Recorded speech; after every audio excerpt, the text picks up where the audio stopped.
Se você quer aprender a salvar datas no seu aplicativo Android com diversas técnicas modernas no desenvolvimento de apps, eu tenho certeza que você vai gostar desse vídeo, porque aqui eu reuni diversas ferramentas e técnicas que são comuns aí no nosso dia a dia para fazer essa tarefa aí que é bastante presente em diversos aplicativos. Porque salvar data é uma maneira que a gente tem para poder fazer registro, consulta de algo que já passou, de algo que vai acontecer, de entender quais são ali os dados de um determinado período, e você consegue aprender tudo isso com o conteúdo que eu vou mostrar aqui para você. Então saiba que aqui você vai aprender a salvar as informações no Room, manipular as datas com Date Picker, Kotlin X Datetime, gerenciamento de estado com View Model, UI State, fazer migration, que é um ponto muito importante em banco de dados, e também aí utilizando o Jetpack Compose. Então não se esqueça do like, deixa um comentário aí também que é bastante importante para engajar o vídeo, faça a inscrição se ainda não fez e também, se você puder, vire membro, porque virar membro aqui no canal é uma maneira a mais de você apoiar aqui o meu trabalho no YouTube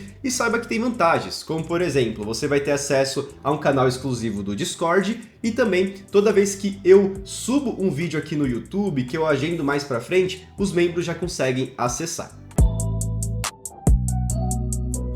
Aqui no Android Studio eu tô com o projeto Minhas Tarefas aberto e nele eu coloquei um campo de data. Então quando a gente entra aqui no formulário, veja que a gente vai ter esse due date, que seria de data de vencimento da tarefa, e agora a gente abre aqui o nosso Date Picker, a gente consegue selecionar uma data, como é o caso dessa do dia 26, que é o dia que eu tô gravando aqui, e ele consegue colocar essa informação sem nenhum problema. A gente já viu isso no vídeo anterior de Date Picker no Compose, e eu basicamente repliquei aquela técnica aqui dentro do Minhas Tarefas. Óbvio que eu já fiz algumas integrações, porque o meu objetivo vai ser pegar essa informação que agora a gente tem acessível via formulário e salvar lá no banco de dados utilizando aí o Room. Você vai perceber que vai ser necessário utilizar algumas técnicas e é essas técnicas que eu quero mostrar para você.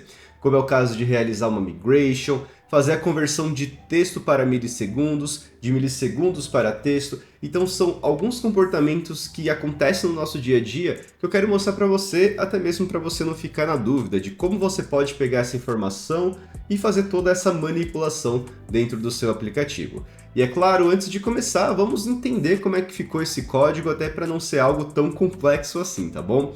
Então primeiro eu vou começar com a tela, que é o Task Form Screen. Basicamente eu repliquei todo o código que a gente vê do Date Picker, que foi feito lá no vídeo anterior, aqui no comecinho. Então a gente tem o estado do Date Picker, a gente tem o Animated Visibility, o Dismiss, o Confirm, a gente tem o Date Picker atrelado a esse estado, e o que muda é que agora eu estou fazendo todo o vínculo de gerenciamento de estado com o UI State. Esse UI State vem do View Model, que é do nosso Task Form, então se você já acompanhou esse projeto aí com o canal, você já sabe muito bem como é que isso funciona. O ponto mesmo é que agora a gente está integrando aí com essa técnica de gerenciamento de estado. E se a gente desce também na parte do nosso campo de texto, vai ser exatamente a mesma coisa, é o mesmo campo de texto anterior. O que muda é que naquele momento do Interaction Source, que é onde a gente consegue fazer o mapeamento ali das interações e fazer uma reação, a gente também está utilizando o UI State para poder abrir ali o nosso Date Picker. Então veja que também na parte de colocar a data, a gente já pega também a partir do UI State do date. Ele vai ser uma string nullable porque pode ser que não tenha ali a data. E se não tiver, ele coloca vazio. Então não temos tantos segredos assim quando a gente começa a comparar o conteúdo que a gente viu anteriormente. Mas no momento que a gente entra aqui no nosso Task Form View Model, a gente tem aqui algumas novidades. Eu vou passar um pouquinho nessas novidades e aí em seguida a gente começa com a etapa de migration, né, que vai ser a etapa do banco de dados. Então, seguindo aqui adiante, no onDoDateChange, que é o evento onde a gente pega os milissegundos lá do nosso calendário e manda para cá, ó, posso até colocar de novo para você ver, é nesse momento do confirm, tá vendo? Ó? Nesse ponto, basicamente, a gente vai pegar essa informação que ela vai vir, ó, se a gente ver aqui, como um long nullable, porque pode ter a data, como também pode não ter essa data.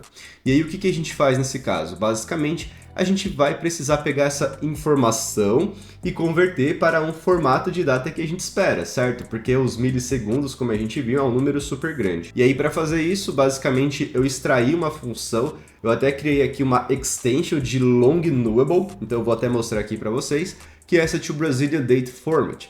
E aqui dentro, basicamente, eu só utilizei a API do Kotlin X Datetime, você poderia fazer da maneira que você preferir também. Então, aqui eu utilizo ali novamente o instant, a partir desse método from epoch milliseconds. Aí dentro dele, olha só que interessante, eu já estou utilizando aqui o local datetime com o nosso time zone UTC, porque é o valor compatível que vem lá do nosso calendário, para a gente manter a data corretamente. Que era uma das coisas que eu tinha para falar no vídeo anterior, aí eu já coloquei, deixei um comentário no vídeo também, e basicamente eu estou mantendo aqui. Aí em seguida a gente converte para local date, e aí dado que vai ser o local date, é só a gente trabalhar com format. No format a gente consegue colocar o formato que a gente quer, que nesse caso é o dia, mês e ano, e aí sim a gente consegue devolver a informação que a gente precisa. Devolvendo a informação que a gente precisa, a gente só atualiza o due date, que é o responsável em exibir o conteúdo. Se ele for nulo, ele vai ficar vazio. Se ele tiver o conteúdo, ele mostra ali a data. Então é basicamente isso. No isShowDatePicker é só uma mudança de valores booleanos, né? Então se a gente ver aqui, é um boolean, que vai ficar alternando entre true ou false. Então, essas foram as principais mudanças. Agora a gente precisa entender como que a gente vai pegar essa informação que a gente tem nova lá no formulário e salvar lá no nosso banco de dados. A primeira coisa que você precisa entender, todas as vezes que você mexer numa estrutura de banco de dados aí do Room, principalmente um código que ele já foi para a produção, você vai precisar realizar um processo de migration. Se você está escutando migration pela primeira vez, nada mais é do que um processo de mudar a estrutura de um banco de dados. Estrutura seria adicionar um campo, remover um campo, alterar algum campo, qualquer tipo de mudança que vai modificar a tabela, tá bom? Então se você vai ter uma modificação, você vai precisar criar um processo de migration, ou até melhor, de esquema, né? Porque se eu não me engano, se você precisa criar novas tabelas, você precisa fazer isso também. Então, como que funciona a migration, né? Aqui no Room, a gente tem diversas opções para fazer isso. Ó. Eu até separei aqui esse commit, que é o commit que tem tudo que você precisa saber ali daquelas mudanças que eu falei para você agora, que vai ser no Minhas Tarefas, esse date field. O commit é esse adding date field in task form. Então, se você quer ver mais detalhes, você pode vir aqui também. Porque também, né, nesse código eu coloquei a dependência do date time, porque não tinha aqui no Minhas Tarefas.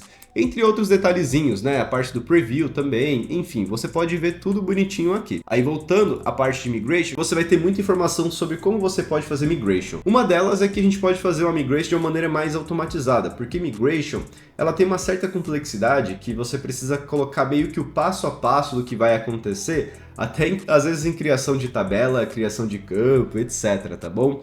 E isso tende a ser um pouquinho trabalhoso, então olha só, tem vários pontos aqui que você precisa entender. Vai ter essa migration automática, que é muito simples de você fazer, e vai ter essa mais manual aqui, ó, que olha só como é que você tem que fazer. Você tem que colocar aqui o que mudou, escrever a migration na mão, etc, né? Então vamos para essa linha do auto migration, porque a auto migration ela é compatível quando a gente está adicionando um novo campo, tá bom? E nesse caso vai ser uma nova coluna. Primeiro ponto que você precisa entender, para fazer migration, você vai precisar colocar aqui esse export schema. Eu não coloquei na primeira configuração que eu fiz aqui do Room, então a primeira coisa que eu vou fazer vai ser colocar essa configuração.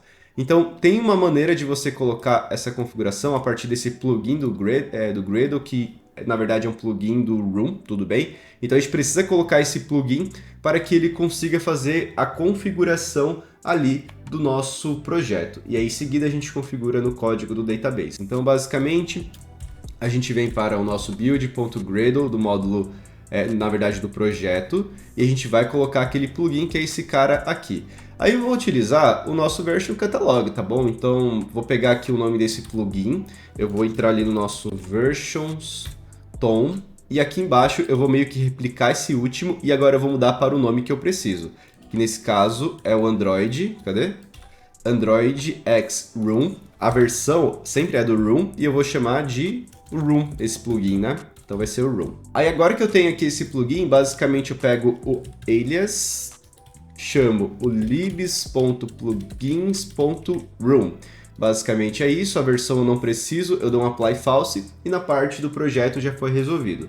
Agora a gente precisa fazer também no do módulo app. Aí no módulo app, como que vai funcionar? Se a gente pega aqui o código, basicamente ele vai pegar o plugin que vai colocar lá em cima, no topo, e também a gente vai precisar colocar esse script que é do Room. Então esse script do Room, ele fica dentro desse contexto aqui do Android. Então a gente está no contexto do Android, é só colocar no final. Ele não está reconhecendo porque ainda não foi feito aqui a sincronização. E em seguida a gente vai precisar colocar o plugin lá no topo, assim como a gente faz com os demais, tá bom? Então deixa eu colocar aqui, ó, alias, a gente coloca libs.plugins.room. Depois de fazer isso, a gente precisa fazer a sincronização para ele reconhecer o plugin e aí entender que a gente vai fazer esse import de esquema. A sincronização foi feita e agora o que a gente precisa fazer é, de fato, ali a configuração no próprio database. Então, agora a gente pode entrar no nosso module, né? Eu acho que é o app module, e lá que está essa configuração do database. Então, deixa eu ver aqui. Foi no app module? Vou até pesquisar aqui melhor. Vou entrar aqui no repositório. Deixa eu ver aqui no caso da tarefa, né? Task Repository, aqui eu vou ter o DAO, então eu vou ter sim o database. Então agora deixa eu achar como é que eu deixei. Minhas tarefas database, que é do próprio Room. Então veja que ele está na versão 1, ele não tem a configuração de export, então a primeira coisa que a gente vai fazer é colocar a export schema true, e aí a minha recomendação é que você execute o app para que ele gere aí esse export. Então também eu vou aproveitar para deixar em linhas separadas, então put argument or separate lines. Vou executar o app novamente, vamos ver essa tabela sendo gerada, esse esquema, e aí sim a gente faz o próximo passo. A aplicação rodou sem nenhum problema e a gente pode visualizar se realmente a gente gerou ali o esquema. Para isso a gente entra aqui nessa parte do explorador do projeto, ao invés de ser a perspectiva do Android, a gente coloca de Project e dentro dela a gente vai ter sim mais informações, como é o caso aqui do esquema. Clicando aqui nesse nosso 1.json, que é a versão 1 do nosso projeto, a gente vai ter toda a estrutura da nossa tabela. Então ela vai colocar ID, title, description, is done, e ele vai indicar como que funciona a estrutura da nossa tabela. Porque quando a gente tiver uma nova versão, ele vai pegar todos esses campos que existem e também ele vai incluir as coisas que são novas, como vai ser esse novo campo que a gente vai colocar. E vai ser a partir desse mapeamento que ele vai entender, poxa, teve essa diferença entre cada uma dessas versões, então é isso que eu vou aplicar. É assim que a Auto-Migration funciona. Então por isso que o primeiro passo, habilite a técnica de exportar ali o esquema para que ele consiga funcionar, porque senão ele não funciona. Agora que a gente fez isso, eu vou voltar aqui, vou deixar nessa mesma perspectiva, porque a gente vai ver essa mudança, e eu vou colocar agora esse novo campo. Então, para colocar esse novo campo, basicamente, a gente vai precisar colocar nos nossos modelos. Então, a gente tem aqui o nosso task, que agora ele vai ter o nosso val do date. Esse due date a gente pode colocar também como long nullable, porque ele pode não ter essa informação. É importante você também pensar sobre isso. E em seguida a gente vai ter o nosso task entity, que é o mapeamento da nossa tabela, né? Então ele também vai ter o due date, ele vai ser um long nullable. Por que a gente está colocando long, né? Por que não string? Porque a partir do long a gente consegue fazer ali algumas queries para entender se uma data ela é maior, menor, se ela está entre alguma das datas. Então por isso que a gente coloca como long. O timestamp ele permite fazer isso, tá bom? A gente vai ver como que isso vai funcionar. Então agora que a gente colocou aqui essa informação, a gente precisa fazer meio que a conversão. Como que a gente pode fazer essa conversão? Lá no repositório a gente vai ter ali os métodos de conversão, lembra? Então o método que vai de tarefa para entidade, de entidade para tarefa. Então aqui é muito simples, é só você fazer um doDate igual this.doDate. Não tem tanto segredo, tá bom? Então aqui doDate igual a doDate, this doDate. E pronto, a gente já tem aqui a conversão sem nenhum problema. Aí é claro, o próximo ponto que a gente precisa fazer, de fato, é no momento que a gente está criando essa tarefa, que é do nosso modelo, a gente precisa agora pegar o que a gente tem de string e transformar para esse milissegundos. Para isso, a gente pode entrar ali no nosso ViewModel, que é o nosso Task Form ViewModel, e dentro no momento que a gente coloca ali para salvar, a gente vai ter aí a criação dessa tarefa, que agora vai ter o doDate. Esse doDate a gente vai precisar pegar a partir dessa informação do UI State. Então o UI State, ele vai ter aqui, ó, o nosso doDate, deixa eu ver aqui, ó, value. Eu acho que já tem até direto, né, porque eu estou usando o if, exato. Então doDate, aí aqui eu preciso fazer a conversão, tudo bem? Como que a gente pode fazer essa conversão? Para isso, a gente vai ter ali alguns métodos do próprio Kotlin DateTime. Kotlin X, no caso, né? Então vai ser o local date, porque vai ser a primeira transformação, a gente precisa fazer isso, porque ele tá nesse formato. Então a gente pega o local date e a gente vai fazer um parse, para ele transformar, dado a data que ele tem aqui disponível, que é o do date. Em seguida, a gente vai precisar pegar essa informação e transformar ela em um local datetime, porque é ela que é capaz de transformar um instant, e o instant que é capaz de pegar o milliseconds. Então, todo aquele procedimento que a gente faz de transformar o milissegundos para o local date, a gente faz meio que o processo contrário, bem passo a passo, tá bom? Então vamos ver como é que fica. Para isso a gente vai ter o método, se eu não me engano, é o day, cadê? Deixa eu só pegar aqui, é esse aqui, ó, at start of day in. Então a gente precisa colocar esse cara, a gente precisa falar qual que é o time zone, que é o UTC, como a gente já viu, e em seguida a gente vai ter aqui esse nosso to epoch milliseconds. É basicamente isso que a gente precisa fazer. Deixa eu só ver aqui o que ele está reclamando. Ele está falando que isso daqui pode ser nulo e ele não pode lidar com esse tipo de informação. Então a gente pode colocar basicamente como se fosse aqui um let, tá bom? Então a gente pega essa informação, faz um safe call, colocou a safe call, deixa eu só tirar aqui, colocou a safe call dentro dele, joga todo esse código para dentro, usa o it. E aí pronto, ele resolve, porque se ele não for nulo, ele vai fazer o código que a gente precisa, e se ele for nulo, ele vai mandar a informação como nulo. Aí se você quiser, pode extrair esse código para uma função, eu não vou fazer isso nesse momento, até para agilizar aqui o processo, tá bom? Então temos aqui o nosso código, agora a gente pode fazer a configuração do banco de dados, que vai ser o database, que é do minhas tarefas database, a gente vai para a versão 2, e ao mesmo tempo a gente precisa fazer o processo de auto-migration. Novamente, se você quiser ver como funciona, aqui na documentação você vai ter todas as informações, mas é muito simples. É basicamente você colocar aqui, ó, Auto Migrations, colocar aqui uma listinha e falar quais são essas migrações automáticas. Então, se a gente pegar um código muito simples, é basicamente fazer isso daqui, tá? Não tem tanto segredo. Então vamos ver aí como é que fica. Vamos colocar aqui, ó, Auto Migrations, a listinha, Auto Migration, que faz a instância, fez a instância e coloca de qual versão para qual, da 1 para 2, basicamente é isso. Se você quiser colocar o from to, pode colocar também.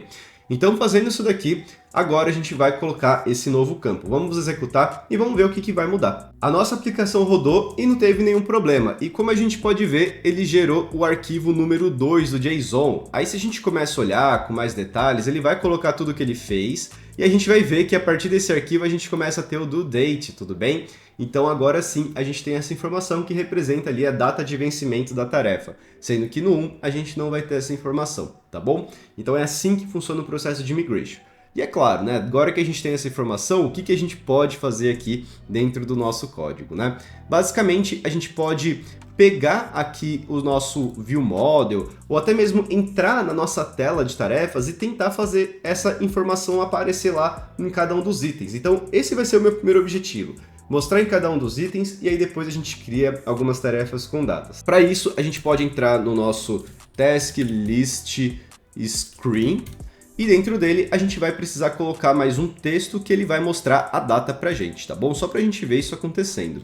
Então, para isso, deixa ele só carregar aqui o preview para ficar mais fácil de visualizar. Estamos com o preview carregado e dentro aqui do preview a gente vai ter esse texto para o título e agora a gente vai colocar um novo texto que ele vai ser focado em colocar aí pra gente essa parte de data. Então vamos supor que o iState ele vai ter o nosso... Cadê? Deixa eu pegar aqui. Ah, aqui é task, né? Não é nem o iState, é a task direta. Então aqui na task vamos indicar que ela vai ter um due date, por exemplo, né? Então com o due date ela vai colocar a informação ali disponível pra gente, tá bom? Então ele vai carregar ali e você vai perceber que ele vai vir como nullable, ou melhor, nulo porque é uma informação que ele não tem. Então vamos até mesmo aproveitar e pegar algumas amostras que a gente tem aqui dessas nossas tarefas e colocar aqui algumas datas, né? Então, por exemplo, aqui eu vou colocar algumas informações de due date e aqui nessas informações eu vou pegar aqui uns longs, tá bom? Então vai ser, por exemplo, né, quando ele for o index mod ali de 2,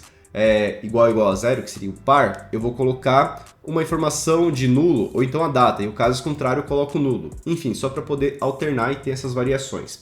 Então, como que vai ficar? Quando a gente coloca aqui um if, index, random, next, long. Aí eu vou colocar aqui um milissegundos bem grandão, porque é assim mesmo que funciona, tá bom? A gente precisa colocar um valor bem grandão para ele conseguir pegar uma data que faz sentido. Esses números são bem grandes, né? Talvez essas datas serão bem antigas. Então a gente dá um else aqui e coloca como nulo.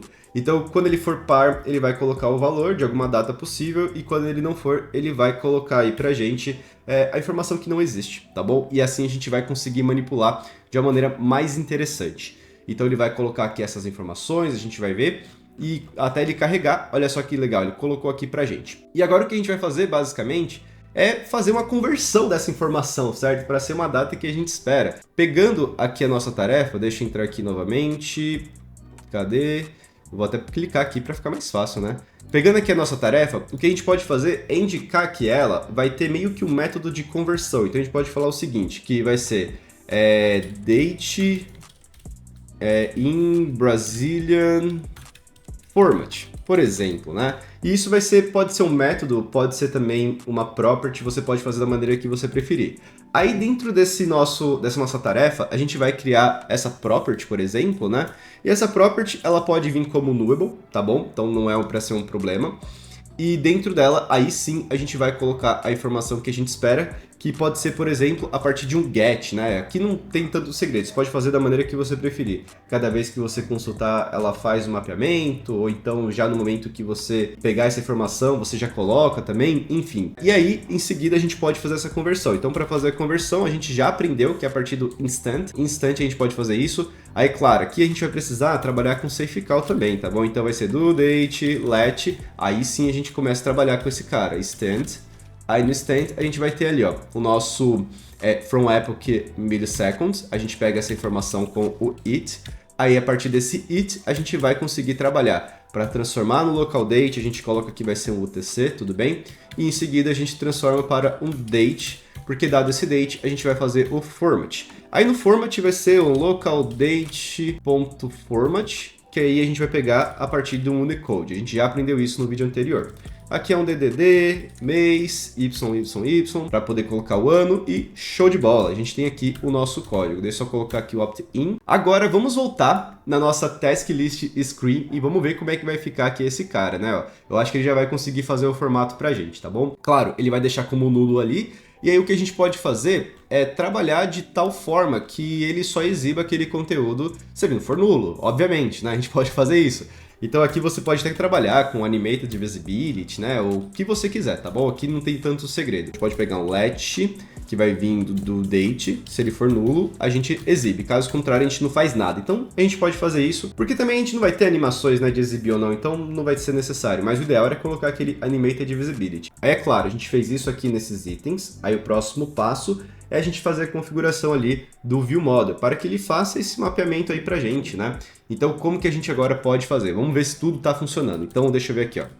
No Task List ViewModel, quando a gente pega a informação, a gente coloca tudo que a gente precisa na tarefa, né? Então, o objetivo vai ser só colocar aqui na nossa tarefinha. Então, tá tranquilo, beleza? Talvez o único ponto que pega, então, é na parte do formulário, né?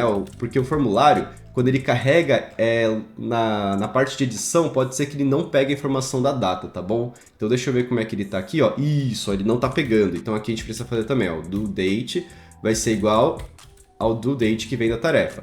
Aí, óbvio, pra gente fazer isso, a gente tem que fazer aquela conversão, que é o to Brazilian Date Format.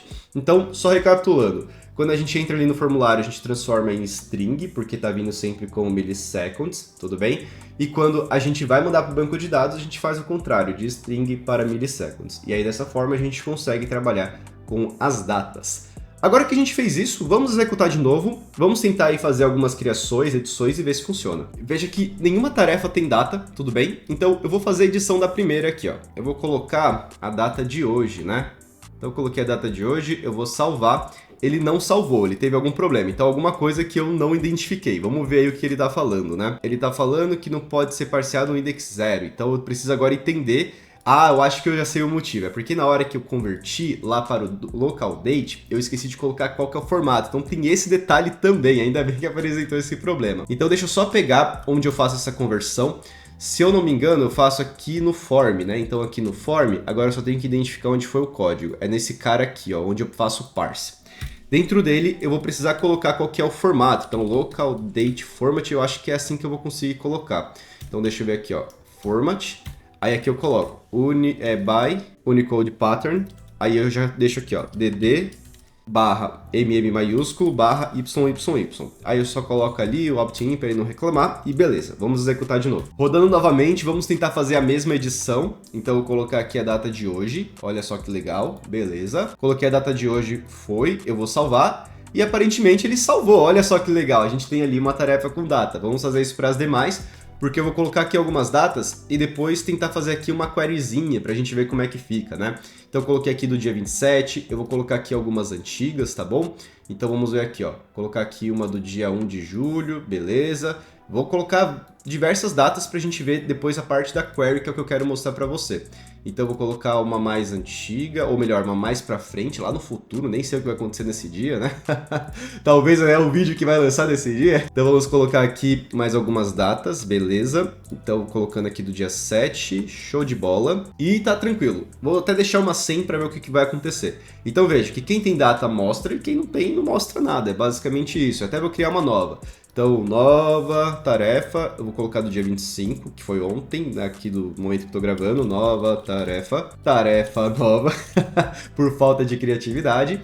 Vamos ver aqui se ele cria. Ele criou sem nenhum problema. Agora a gente vai ver como é que funciona essa parte de queries. Para isso, você pode usar uma ferramenta aqui do Android Studio, que é o App Inspection. O App Inspection, ele vai permitir que a gente consiga fazer aí meio que uns processos de debug, e um deles é acessar o banco de dados. Olha só que legal, com o banco de dados, a gente consegue aí verificar quais informações foram, que não foi, etc, né? E até mesmo a gente consegue fazer consultas. Olha só como é que ficou aqui as datas, né? Ó, bem legal, né? Então, até mesmo se você quiser pegar os milliseconds de hoje e fazer aí esses testes, você pode fazer isso também, né? Você pode pegar a partir da própria ferramenta, que é o Kotlin X Datetime, ou até mesmo você pode usar ferramentas do próprio Google, se você quiser pegar de uma maneira mais fácil, né? Sei lá, milliseconds, né? Então, não sei, alguma coisa assim. Ele vai ter algum site que vai mostrar para você. Então, current millis, algo assim, né? Você pode pesquisar dessa forma. Ele vai pegar para você, então supostamente esse é o de hoje. E aí a gente vai ver como é que vai funcionar essas queries. Basicamente, a gente pode fazer uma consulta. Se você está vendo isso pela primeira vez, você clica aqui nesse íconezinho que é para abrir uma tab de nova query. E aí dessa forma, você consegue fazer um select. Você consegue falar o que você quer, nesse caso é tudo, que é o asterisco, o from, aí você começa a falar da tabela, que é o task entity, e aí você começa a fazer as manipulações. Então você faz, por exemplo, onde, indicando qual que vai ser ali o campo que você quer trabalhar, que é o due date, onde o due date, ele vai ser, por exemplo, maior que a data de hoje, né, que os milliseconds de hoje. Vamos rodar e vamos ver se vai funcionar. Ele trouxe 3 resultados, vamos ver se é isso mesmo? Vamos testar aqui, ó, 3 resultados. Hoje é o dia 26, então a gente vai ter 1, 2, 3. Isso mesmo, ó. Olha só, esses mesmos resultados. Vamos ver se é esses mesmos caras. A gente teve aqui o teste 1, 2, 3. Aí a gente teve esse loading e o loading, né?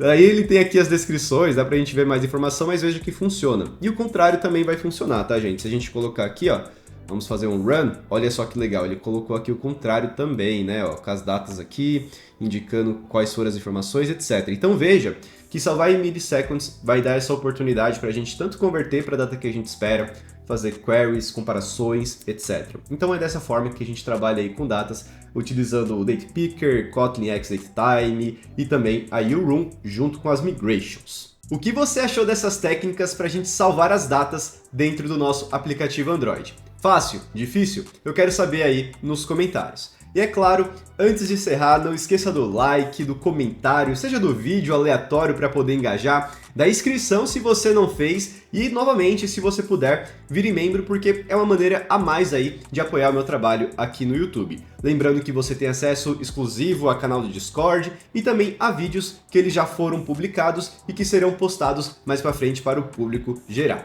Então, era isso que eu tinha para trazer. Um abraço, valeu, falou!